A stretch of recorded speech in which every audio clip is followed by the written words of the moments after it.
अस्सलाम वालेकुम नाजरीन, मैं तो ज़बान चौधरी सबर शराज। इस टाइम नाजी वीडियो दसी रहे हैं न्यू टाउन चकसवाड़ जिला मीरपुर आज़ाद कश्मीर सेक्टर बी। नाजरीन संग इस टाइम स्क्रीन में जो नजर आ रहे हैं राजा लकमान अली, इन्होंने एक्शन कमेटी ने मैंबर भी हैं। नाजरीन इन्होंने नाजरीन में फोन करके आख्या कि तहसील हेडक्वार्टर अस्पताल जो चकसवाड़ी एक्सरे करने की मशीन है, उसने वो एक्सरा कराया रिपीट कराया उन्होंने 250 रुपया कहता। लेकिन नाजरीन सच्ची गल है, उसकी फीस हमेशा को 130 या 20 है। तो इन्हें गल बात करने। अस्सलाम वालेकुम जनाब। जी वालेकुम सलाम सबर भाई। ते तुसां की मैं कॉल की थी कि मैं खुद तुसां को टूरदा लाश ना सर जी ठीक है। मैं इस वक्त न्यू टाउन चकसवारी सेक्टर 20 हाँ। तो 1 घंटा पहले मैं सरकारी हॉस्पिटल गया एक्सरे कराने सन, जबकि सरकारी फीस जी 120 या 30 रुपये है जी। उस आया जी एक्सरा खराब हो गया, तुसां ने गलती नहीं वजह तू भाई सांस उल्टा होया वै, इसकी वजह तू जरा सा रिपीट किया तो रिपीट ने फीस है जनाब 250 रुपया। अच्छा।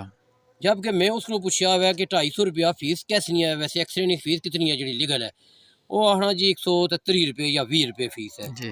मैं उसकी दसिया भी तो कि DHO साहब आया, MS साहब आया या किसी इंचार्ज है जो सरकारी हॉस्पिटल के अंदर है, ये फीस उन्हें आई है या तुम अपने तौर पर है अपने तौर पर किन्ने हैं।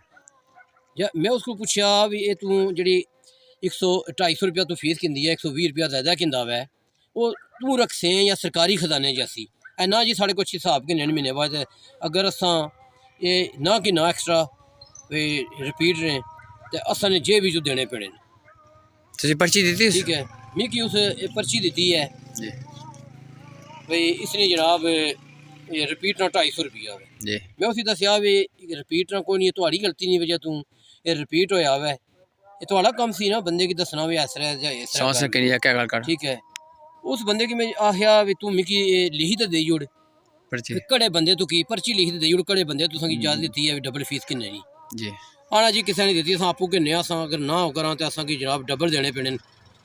उस मिगी कोई पकड़ाई नहीं दी भी कड़ा बंदा आखना वे जी। भाई अह जी महीने बाद अच्छे तो हिसाब किन्ने तो डबल पैसे किन्ने असा देने पेने अपनी जेब अगर कस्टमर ना दे मरीज ना दे।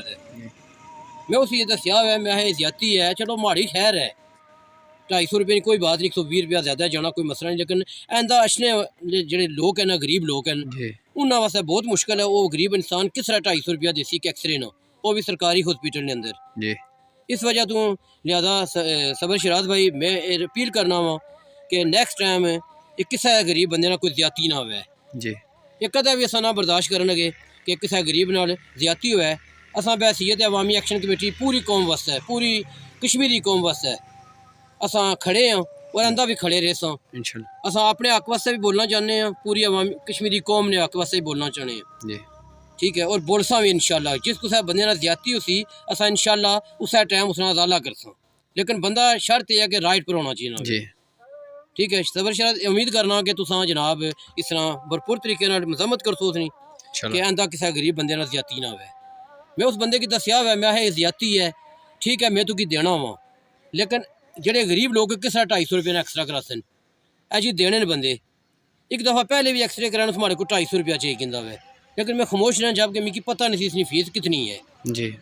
दोबारा जो मैं एक्सरे हूँ कराए ना आना जी रिपीट ना 250 रुपया एक्सट्रा एक खराब हो गया तो साढ़े खाते जाना वे। गलती उसकी वजह तो है, उसकी ज़रा कम मना बाना बंदे की बस सांस नहीं किन्नी रोकी रखनी है 10 स्किट या 2 स्किट जितनी स्किट बननी है। बिल्कुल सबर शराज भाई बिल्कुल ये चीज़ है कि मैं थोड़ी गलती नहीं वजह तू है, लेकिन तू मिगी साबित खाली करी देई ओड़ भाई फलाना बंदा आखना वै भाई फीस डबल कि नो तो तू आज़ाद दे भी सही गल है। तो माने वाले ने क्या बाना सी जी सबर शराज भाई की उन्होंने दसिया जी अच्छी बेसिक सबर शराज की बासा या आपको आखिया नहीं जी खुद उस बंदे आखिया जी सबर शराज भाई की ना भाई जी ठीक है वो जनाब बेइज्जती करें ये करें मैं हो हक पर बोलें जी और राइट पर वो हर कोई भी बंदा अगर कुछ ज्यादती होनी है तो जनाब सबर शराज भाई खल लें ठीक है। तो मैं तो कि ये चीज़ बना सा ये नहीं वैसा तुसा की कोई डराने धमकाने, लेकिन असा सिर्फ गरीब आवाम की गल कर रहे हैं कि कुछ गरीब बंदे ना ज्यादती ना हो जी ठीक है। जबकि उसी इस चीज़ ना पता भी है कि अवामी एक्शन कमेटी ने मैंबर है जी ठीक है, अवाम ने हकूक वास्ते निकले हुए अवाम ना हकूक चाहने ठीक है, किसी ने ज्यादती नहीं होने देने, उसने बावजूद उस बंदे मारे नाल ज्यादती की है जी। चलो इंशाल्लाह मानी जी वीडियो में इंतजामिया भेसा इंशाल्लाह तुसें इंसाफ लभदी। इस तरह खवा कोई गरीब है या अमीर है 120-30 रुपया कियां ज़्यादा लाने कुछ ज्यादा भी लाने ये इंशाल्लाह साफ देसा इंशाल्लाह। तो बाकी और कोई मैसेज देना चाहने नहीं बस यही है कि कोई भी बंदा अपने इलाके के अंदर अगर कोई बंदा एक्सरे सरकारी हॉस्पिटल तो कराना उसकी फीस है 120 या 30 रुपये जी वो उवे दे रिपीट होवे या ना होवे वो बंदा उवे फीस दे इस तो ज़्यादा कोई फीस सरकारी हॉस्पिटल के अंदर वो ना दे क्योंकि हर बंदे ने ज्यादती करने जितना भी होई सकना बंदे को उतना करना होवे ठीक असां ये चाहने हैं कि कुछ चलो असा नहीं खैर है लेकिन असां चाहने हैं कि कुछ और गरीब नाल ज्यादती ना होवे बड़ी मेहरबानी जनाब अल्लाह पाक से खुश रखे बहुत शुक्रिया अल्लाह हाफिज़ अल्लाह हाफिज़ ए नाज़रीन राजा लुकमान अली ने गलबात सुनी है चीज़ों मैं भी थोड़ा लेट होने जना मैं भी थे गेड़ा आया इस वजह तो कि टाइम मेरा इन्होंने वीडियो बनी जाए यार सच सवारी इशना में खुद आई जाना मैं ना मैं भी अपना रक्षा से नाज़रीन उसने पढ़ाई गया बाने का मकसद ये नाज़रीन कि असा अगर वाम ना बोलसी हक सच मने कुण बोलसी ठीक है तो बाकी ने सो गल्लां सुनिया सा मैं इंतजामिया गुजारिश करना खुदा कोई खुदा ना खौफ करो कोई खुदा ना खौफ करो वामी चूना ना लो तो बाकी अल्लाह ताला के दुआ करना अल्लाह ताला मी भी हक सच लिखने बोलने दसे फिर मैं आमीन सुमा आमीन अल्लाह हाफिज़।